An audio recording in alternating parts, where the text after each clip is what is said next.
On Christmas morning, I overheard my wife telling her sister in the guest room, "He's so pathetic. I faked every smile. Every gift I bought him was from his own credit card. He's like a trained dog." They both laughed while I sat alone downstairs. I just smiled and I waited until everyone left. 2 weeks later, her sister texted. She's screaming. Please answer her. Hey Reddit. I, 31M, have been married to Alice, 29F, for 5 years. Or I should say was married. Because what happened this Christmas changed everything. It all started 3 weeks ago. December had been pretty normal for us. We'd been decorating the house together, getting a tree, buying presents for family, all that typical holiday stuff. Sure, things between us had been a bit distant lately. Alice had been spending more time with her sister Holly, which didn't bother me. Sisters are close, right? I'd spent weeks planning the perfect Christmas gifts for Alice. Had to juggle our budget pretty carefully, but I managed to set aside enough for some nice jewelry, those wireless earbuds she'd been hinting about, and this fancy skincare set from that Korean brand she follows on Instagram. I was honestly excited to see her face when she opened them. Like a damn fool. Christmas morning rolls around. We had her family staying over, her parents in the downstairs guest room, and Holly in the upstairs one. Everyone was still asleep around 7 a.m. But I was up making coffee, thinking we'd all have breakfast together before opening presents. That's when I heard them, Alice and Holly, talking in the upstairs guest room. I was heading up to ask if they wanted coffee when I heard my name, followed by laughter. I froze on the stairs. The door was cracked just enough that I could hear everything. Theo is so pathetic, Alice was saying. You should see him every Christmas. Gets so excited about his gifts for me, like he's expecting a medal or something. More laughter from Holly. The best part, Alice continued, every gift I buy him is just from his own credit card. He never even checks the statements. He's like a trained dog, so happy with whatever scraps I throw him. I stood there, just processing. What the actual hell? They kept talking, but I can't even remember everything. Something about how she fakes her reaction to his gifts. How she's been doing this for years. How she finds it hilarious that I never notice. Holly asked her why she stays with me. Want to know the answer? His job has good benefits and he handles all the bills. Plus he's so easy to manage. Who else would put up with me like this? I quietly went back downstairs. My hands were shaking so bad I nearly dropped my coffee mug. Had to sit down and just breathe. An hour later, everyone was downstairs opening presents. I watched Alice like I was seeing a stranger. She opened my gifts with these big fake smiles and exaggerated, "Oh my God, babe," reactions that I now realized were completely rehearsed. How had I never seen through this before? When I opened my gifts from her, a new watch, some premium headphones, and this collector's edition of a video game I'd mentioned once, I just smiled and thanked her, knowing full well I had literally paid for all of it myself. Her parents seemed oblivious. Holly kept giving Alice these little smirks whenever I said anything. The whole day felt like I was in some bizarre parallel universe where nothing was as it seemed. After everyone left on the 27th, I did something I should have done years ago. I checked our credit card statement. And holy shit, Reddit, it wasn't just Christmas gifts. For years, Alice had been taking out cash advances on my credit card, buying stuff for herself using our joint account, but telling me it was household expenses. Opening store credit cards in both our names that I didn't know about, borrowing from our savings account without telling me I found charges for spa days, expensive lunches with Holly, designer clothes, all while she complained we couldn't afford to renovate the bathroom or take that trip I wanted. The next few days were a blur. I functioned on autopilot, went to work, came home, pretended everything was normal, but inside, I was seething. Alice didn't suspect anything. She was too busy playing with her new jewelry and posting pictures of what my amazing husband got me for Christmas on social media. The comments were all, "You're so lucky," and "husband goal," and I just wanted to scream. Every night when she fell asleep, I'd lay there staring at the ceiling, replaying that conversation in my head. He's like a trained dog. 5 years of my life with someone who saw me as a joke, as a goddamn ATM with legs. I started digging deeper into our finances, found out she'd been sending money to Holly too. Hundreds of dollars every month from our savings. For what? Who knows, probably just because she could. New Year's Eve, we were at a friend's party. Alice got drunk and spent the whole night ignoring me, then demanded I drive her home early because she had a headache. As I watched her immediately perk up once we got home and start texting, probably Holly, something just clicked. I wasn't going to be the punchline anymore. I wasn't going to explode or confront her in some dramatic scene that would just let her paint me as the bad guy. No, I needed to be smarter than that. I opened my laptop that night and started making a list of everything I knew, everything I had access to, everything I needed to do. Alice was passed out from champagne, had no idea that I was planning something that would change both our lives. The trained dog was about to show some new tricks. That was 2 weeks ago. Since then, I've been methodically working through my list, setting things up, moving pieces around. Alice has noticed I've been a bit quiet, but I just blamed it on a work project. She believed me, because why wouldn't she? In her mind, I'm still that oblivious idiot who never questions anything. Yesterday was the last piece of the puzzle.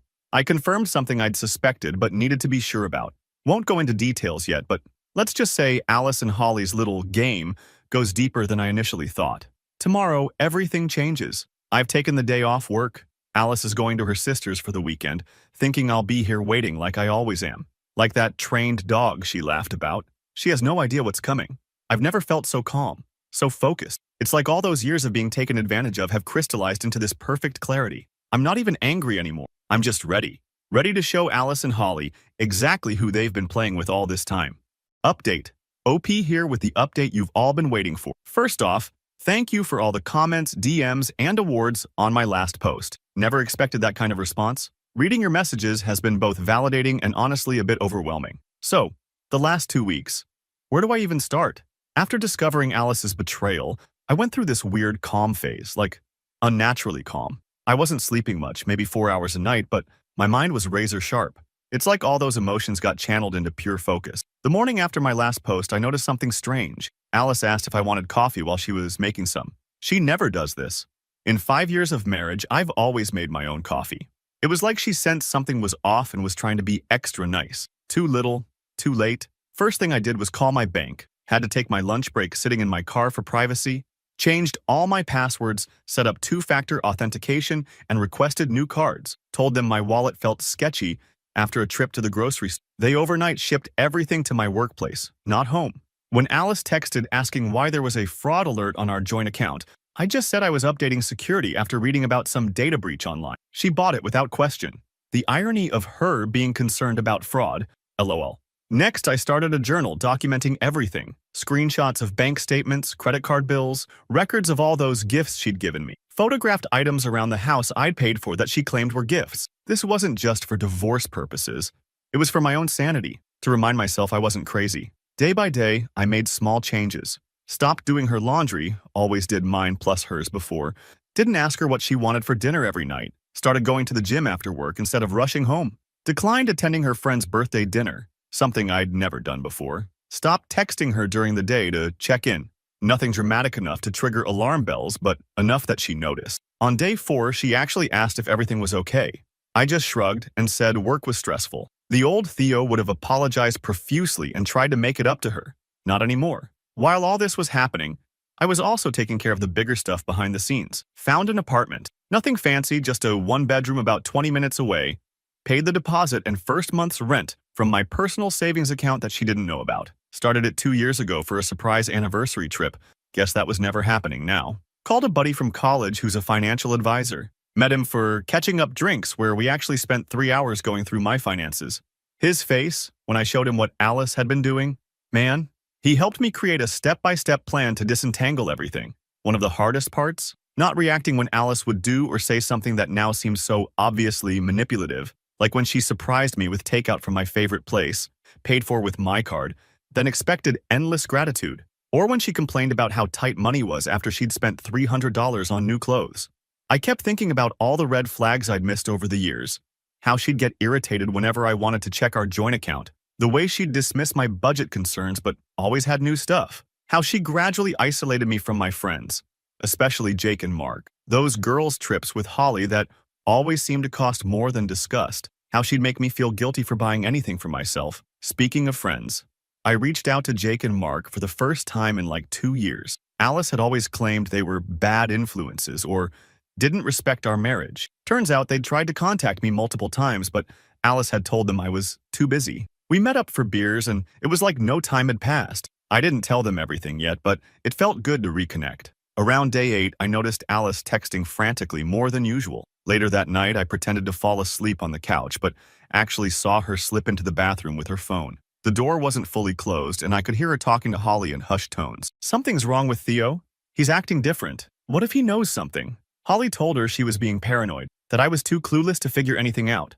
That comment made finalizing my plans so much easier. By day 10, I had opened new bank accounts at a different bank, transferred my direct deposit to the new account, documented all our assets and their approximate values, gathered all my important documents, birth certificate, passport, etc., quietly packed a suitcase with essentials and stored it in my car trunk, consulted with a divorce attorney, recommended by my financial advisor buddy.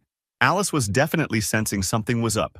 She tried initiating sex twice that week, something that had become pretty rare in our marriage. I made excuses about being tired. The confusion on her face almost made me laugh. The trained dog wasn't performing on command anymore. The Wednesday before everything went down, Holly came over for dinner. I played my role perfectly. The oblivious, slightly distant husband. Made small talk, cleaned up after dinner, then said I needed to finish some work and went upstairs. Instead, I sat at the top of the stairs, the same spot where I'd overheard them on Christmas morning. And wouldn't you know it, they started talking about me again. Alice was genuinely worried, said I was acting weird, distant, not texting her as much, not jumping to do things for her. Holly told her she was overthinking it, that men go through phases, and that Alice had me wrapped around her finger too tightly for anything to change. If only they knew. Friday morning came. The day Alice was leaving for her weekend at Holly's. I acted normal, helped her load her overnight bag into her car, kissed her goodbye. She seemed relieved that I was being normal again, said she'd miss me. I smiled and said I'd miss her too. As soon as her car disappeared down the street, I sprang into action, called a moving company I'd already arranged. They arrived 30 minutes later. In 3 hours, we loaded up all my furniture, stuff I'd brought into the marriage, my electronics, clothes, personal items, things I could prove I'd purchased with documentation, half of our kitchen items, being fair. I left all her clothes, her vanity, her desk, her bookshelves, anything that was clearly hers or that we'd bought together, and I couldn't prove I'd paid for solo. By mid-afternoon, the apartment was set up with my essentials. Not comfortable, but functional. The movers were awesome, didn't ask questions when I tipped them well. Next, I went to the bank and withdrawn exactly half of our joint savings account. Not a penny more, even though she'd been stealing from it for years. Wanted to be 100% legally clean. Back at the house, I set up the final touch. On the dining room table, I laid out copies of all credit card statements showing her purchases of my gifts, screenshots of the cash withdrawals she'd made, printouts of the Christmas gifts I'd actually bought her with receipts, a file of money she'd sent to Holly from our joint account, the audio recording of them talking about me being a trained dog. Yes, I went back and recorded their latest conversation, totally legal in my state. On top of all this, divorce papers from my lawyer. Next to this stack of evidence, I left my house key and wedding ring. Then I blocked her number on my phone, but not before sending one final text. The trained dog learned some new tricks. Enjoy your weekend with Holly. I did keep my phone unblocked for any other numbers, just in case of emergency. I'm not a monster. Then I went to my new apartment, ordered a pizza, cracked open a beer, and waited. Around 8 p.m., my phone exploded with notifications. Alice had clearly come home early and found everything. Text after text from unknown numbers. Her using friends' phones after realizing I'd blocked her. Voicemail, emails, social media messages. I didn't respond to any of them, just sat there, feeling this weight lift off my shoulders with each ignored message. For the first time in years, I felt like I could breathe properly. Then this morning around 10 a.m., it happened. The text from Holly. She's screaming. Please answer her. I smiled, took a screenshot, and went back to assembling my new desk. To be continued. Final update. Final update time Reddit. Been a wild ride these past few weeks, and I owe you all the conclusion to this saga. Thanks for riding this emotional roller coaster with me. So, that text from Holly. She's screaming. Please answer her. I stared at it for a good 10 minutes before doing anything. Part of me felt this twisted satisfaction. Another part felt empty, like I'd been running on pure adrenaline for 2 weeks and suddenly my body remembered to be exhausted. I didn't respond right away. Finished assembling my IKEA desk, those damn hex wrenches, am I right? Made some coffee, and took a shower. My phone kept buzzing. More texts from Holly. This isn't funny anymore, Theo. She's having a breakdown. At least tell me where you took everything. She called your work and they said you took vacation days. That last one actually made me laugh out loud. Yeah, I'd planned for that too. Had 5 vacation days saved up that Alice didn't know about. Wasn't about to be at work dealing with this fallout. Around noon, I finally decided to reply to Holly. Just one message. You both laughed at me on Christmas morning. Called me a trained dog. How's it feel to be on the other side? She responded instantly. Said it was just girl talk. That I was taking it out of context. That Alice really loves me. Then in the next breath called me an asshole for abandoning my wife. The cognitive dissonance was honestly impressive. I blocked her number too. By evening, the messages had spread to email, social media, even LinkedIn LOL. Alice had gone full nuclear. Posted a status about how her husband had disappeared and taken everything, conveniently leaving out why. Her friends were commenting with the predictable, "OMG, are you okay?" and "What a monster" responses. Meanwhile, my friends Jake and Mark were texting me supportive messages. They'd apparently gotten hostile messages from Alice demanding to know where I was. They didn't know, of course, but wouldn't have told her anyway. That night was weird. First night alone in the new place. Air mattress. Real bed was being delivered next day. Takeout containers. Half-unpacked boxes everywhere. The silence was deafening after years of Alice's constant talking, TV shows, phone calls with Holly. I actually had to put on a podcast just to have some background noise. Slept like garbage. Woke up at 3 a.m. with this pit in my stomach. Not regret exactly. More like the reality of what was happening finally hitting me. 5 years of marriage over. Starting completely over at 31. All those plans we'd made, the house renovations, maybe kids someday, those trip ideas, all gone. For like 30 minutes. I almost texted her. Almost. Then, I remembered the Christmas morning conversation. Remembered the bank statements. Remembered being called a trained dog. The pit in my stomach hardened into resolve. Day 2 post-escape, the texts from unknown numbers increased. Alice's parents now. Her dad's message was actually decent. Said he didn't know what happened, but hoped we could talk it through. Her mom's was less nice. Called me every name in the book. I didn't respond to either. Then, the mutual friends started reaching out. Most had clearly heard Alice's side only. A few asked for mine. I kept my responses simple. There are 2 sides to every story. I'll share mine when I'm ready. Meanwhile, I was settling into my new routine. Set up my gaming PC. Ordered groceries delivered, didn't want to risk running into Alice at our usual store. Started looking into gym memberships near the new place. Normal life stuff that felt strangely liberating. Day 3, I finally decided to check my email. Found a message from Alice timestamped 3:42 a.m. I know I messed up. Whatever you heard or think you heard, we can work through this. Please just talk to me. The house feels empty without you. I didn't mean. Holly was pressuring me to act cool and detached. You know how she is? Please come home. We can fix this. Classic Darvo. Deny, attack, reverse victim, and offender. Blaming Holly? Saying I think I heard something? The audacity was actually impressive. I forwarded it to my lawyer without responding. Later that day, I got a call from an unknown number. Against my better judgment, I answered. It was Holly, calling from a friend's phone. She sounded different, subdued. Said Alice had been staying with her since finding the house empty. Said Alice hadn't slept, was barely eating, had called in sick to work, then dropped the bomb. Alice had maxed out her personal credit cards already. Without access to my income and our joint accounts, she was apparently in serious financial trouble. Not my problem. I told Holly exactly that, then added that perhaps Alice should have thought about financial independence before treating me like an ATM for 5 years. Holly started to cry, actually apologized for her part in everything. Said she never thought it would go this far. I almost felt bad for her. Almost. Then I remembered her laughing at the trained dog comment and my sympathy evaporated. Before hanging up, I told Holly one thing. Tell Alice my lawyer will contact her next week. That's the only communication she's getting. From me. Week 1 became week 2. I settled into my new place, hung some pictures, bought plants. Always wanted houseplants, but Alice said they were messy.